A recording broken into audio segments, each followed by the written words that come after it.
Robert Evers here, Evers Automatic Gates and Fencing, Two Smooth Operators podcast. This is one of my LA 400 deals right here, residential.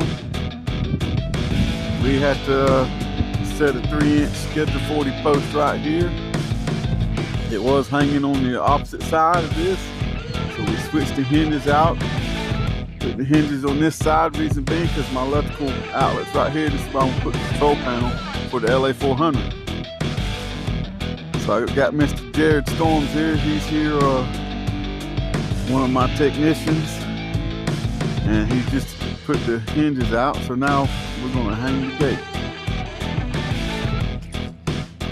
Just rest it on there.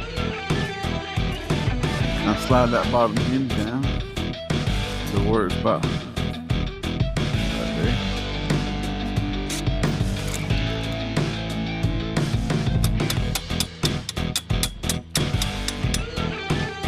Make sure it's straight. There you go. Knock it a little bit more down. Yeah.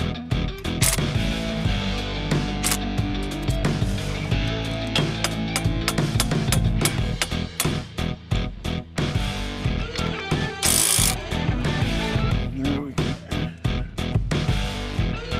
Hang the gate. Lower that one down. We gotta take everything and switch it around, because this got a truss rod on it. We gotta take the truss rod off.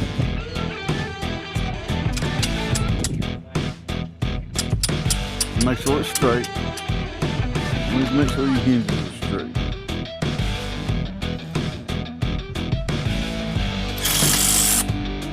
Alright, boom. Alright, now we got the gate hung.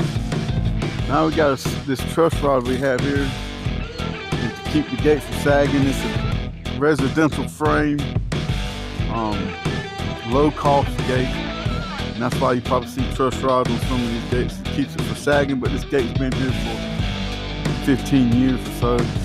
So it's done its job, and all we're gonna do is take it and switch it around from the hinge side to the latchet side. So get your 1/2-inch socket and take the brace band off and get that switched out.